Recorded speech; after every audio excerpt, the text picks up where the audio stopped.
Welcome everybody. This is your silent flute video of the day. It's going to be a doozy, so I'm going to get right into it. I'm going to start talking about the second chakra, which is svadhistana chakra, which roughly translates to sweetness. This is the chakra of self-nourishment, also of sexuality, pleasure, desire, need, and just general emotional awareness, emotional literacy, emotional exchange. And it's demon not in the context of like an evildoer, but in the context of the destructive side of svadhisthana is guilt. Anytime you feel any guilt about a subject, that's related to your second chakra, which is centered somewhere around the sacral plexus. The sacrum is this bone that's between your hips. So a couple days ago, or maybe it was yesterday, we did muladhara chakra, which is the root. It's the perineum. So moving up slightly a few inches is the sacral plexus. Plexus meaning there's lots of things happening there. And it's orange in color. I mean, you don't need to know this. It's basically two concentric circles with a third circle inside that's kind of touching at the top with 6 petals, lotus petals. And it's a bright orange color. Kind of like the sun when it's setting, and you get all the light is going through a lot of smog or something. It's like orange. And so basically what we're aiming for is to have balanced and healthy chakras, or at least awareness of where we are in our chakra system, in our own development, so that when we're looking at auras, or when we're even outside of that, auras is kind of the framework of this because I'm catering what I'm teaching to my Facebook group, The Silent Flute, and it was requested that I go over auras.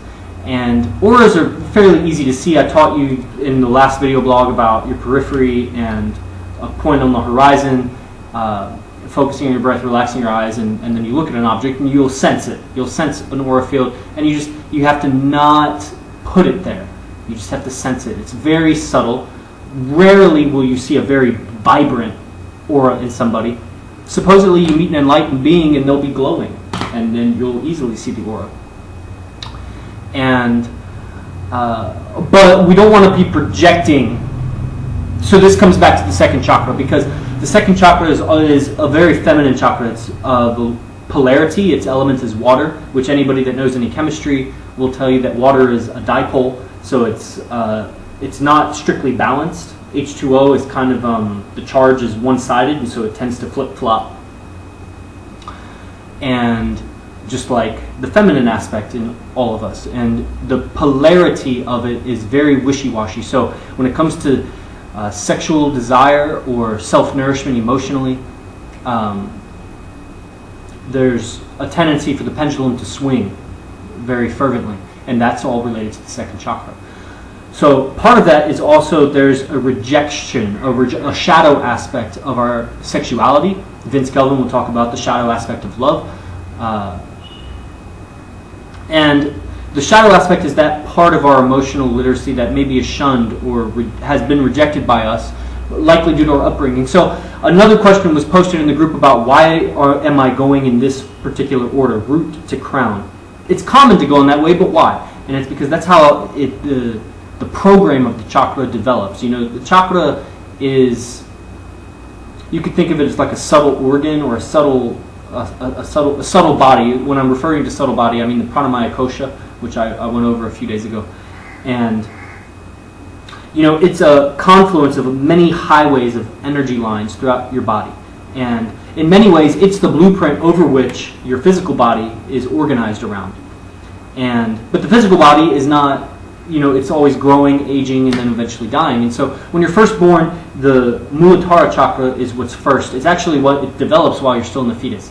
And so this is survival. This is strictly, your survival needs and food and nourishment. And then once you're born, like a sense of self-identity. The next chakra to be developed, and there is some overlap, basically when the child sits up, the child then starts to become aware that there is something outside of him or herself. When you're just a baby and you're always at the whim of your parent or caregiver, and you can't really look around, maybe you can crawl, probably not crawling yet. You're basically in a divine unison there. There's really no awareness of anything outside of you. You're just kind of in yoga. You're in the state of yoga. Once you sit up and start looking around, you start to understand that there are objects outside of you, and so the unity becomes a duality, hence the polarity of the second chakra. So during that time, some people are overtouched or undertouched. Mostly, I would say people are probably undertouched, and so the program of the second chakra, which is deeply imprinted by the sensations, sense, which is pleasure, sensations of the reality, they tend to become a little bit touch deprived. And that might result in something just like kind of socially aloof, or not having fully developed social skills, is generally a second chakra issue. Now, all the chakras are intertwined, so it could be something like communication from the throat chakra, or maybe your heart you're not receiving any affection from yourself, or appreciation from yourself. But the social awkwardness comes a lot from the second chakra. So I'll show you some ways to alleviate. Let's say if there was a second chakra deficiency, what we want is movement. So second chakra is all about movement. First chakra is survival. Third chakra, solar plexus, is going to be willpower and discipline and fire of transformation. The second chakra is movement. So first we survive, then we sense the world, and that urges us to move, and that goes into the third chakra. So we're starting to connect things here. And what's super important about this, if you're looking at reading auras, is when you see someone's orange, you get an idea for it. When you pair that with how they're acting, then you can start to develop a psychological kind of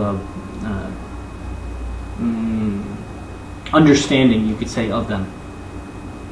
So a deficiency, if there's a little touch deprivation, which you might know because of like social awkwardness or social development, maybe if you felt a little behind the power curve with that, you need movement. Dancing is a good way. It's anything simple, like if you touch your shoulders like this and you just do big circles. And relax your breath as you do it. And do it until you get tired, and then go the other direction. You could do the same thing with your legs. You could literally just stand up and just shake it out. Shake everything you got. That'll help with that. And in a moment I'm going to show you a hand mudra that will also help. But I also want to talk about excess. So second chakra excess comes a lot when you're over cared for.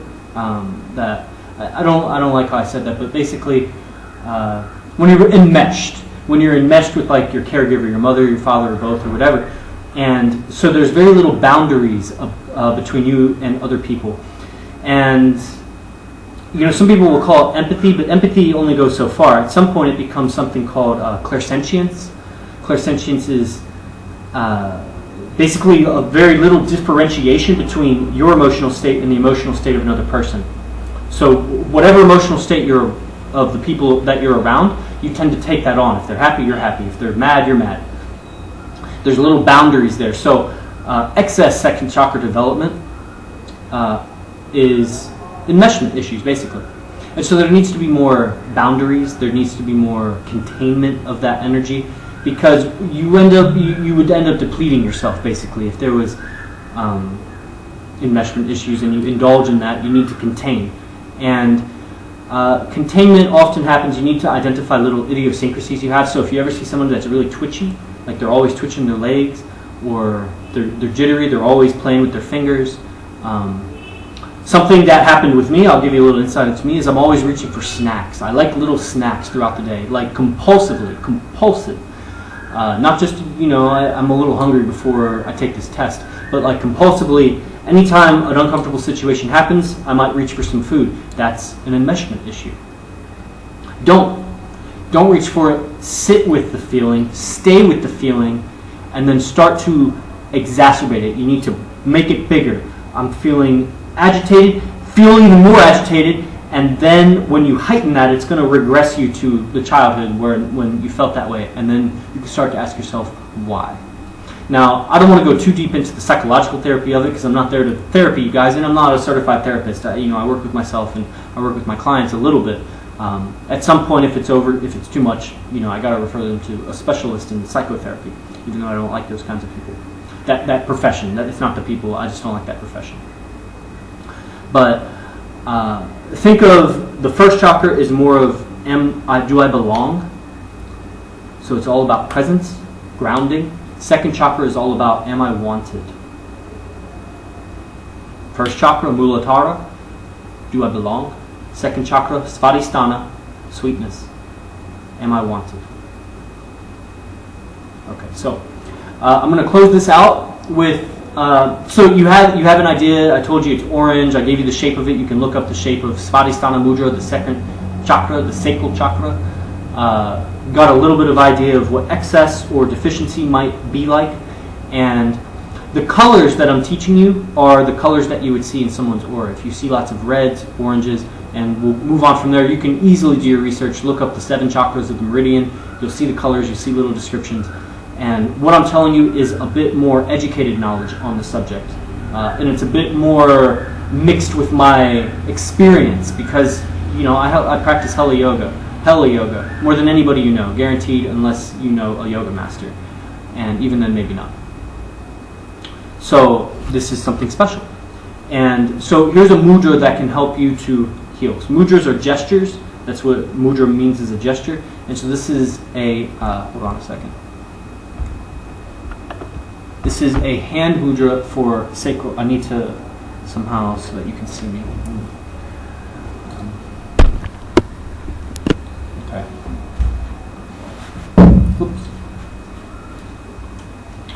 So you'll cup the right hand just so the thumb touches just below the navel. That's the sacrum. So not too high. Thumb touches just below the navel, and it's a little cup.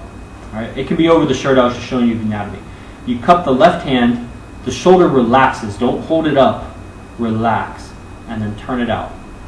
So this is an external rotation of the humerus.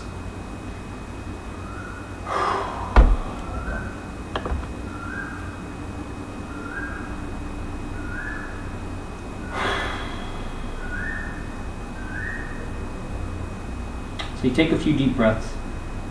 You imagine the life force, the prana of the universe is pouring into the left hand. You can use any visualization with your breathing, that's fine too. It's good to connect your mind with the energy. But don't get caught up in that, that's not the point. Imagine the energy flows in through the left palm and out through the right palm into your second chakra, a bright orange star right at your sacrum with 6 petals that are flowing with your breath, just like flower petals in the breeze. Really tune into this visualization.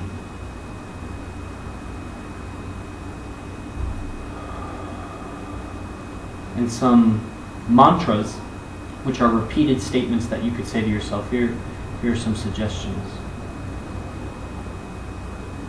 I deserve pleasure in my life. Feel it and stay with the feeling that comes with this statement. I deserve pleasure in my life.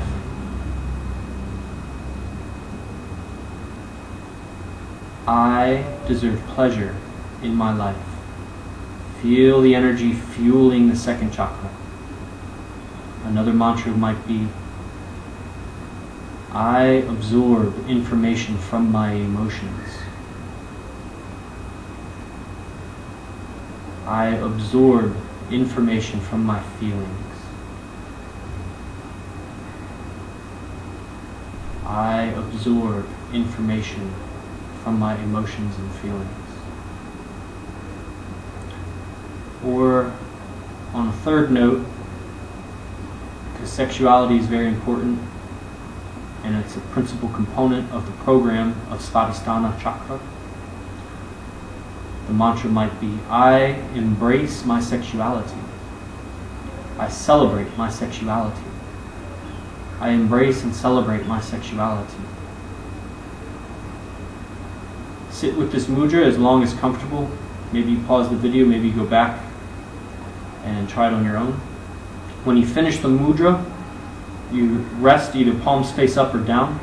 Allow the energy to recirculate through your body, and then you can go on with your day. Sometimes after a mudra practice, I'll just rub my hands, clear the energy out of my hands. And so this is a bit of a long video. This is basically chakra healing so that when you see auras, you're not projecting. Especially with the second chakra, what they say is what is rejected. Hold on, let me try this out. Here's a quote for you. I'll probably title the video this. What is rejected is projected. That aspect of you that is rejected, you project to others. So anytime you find yourself judging someone else, it's one thing to say, I don't like people that hunt, or I don't like hunting, so I don't hang out with hunters. That's different than I think gays are immoral.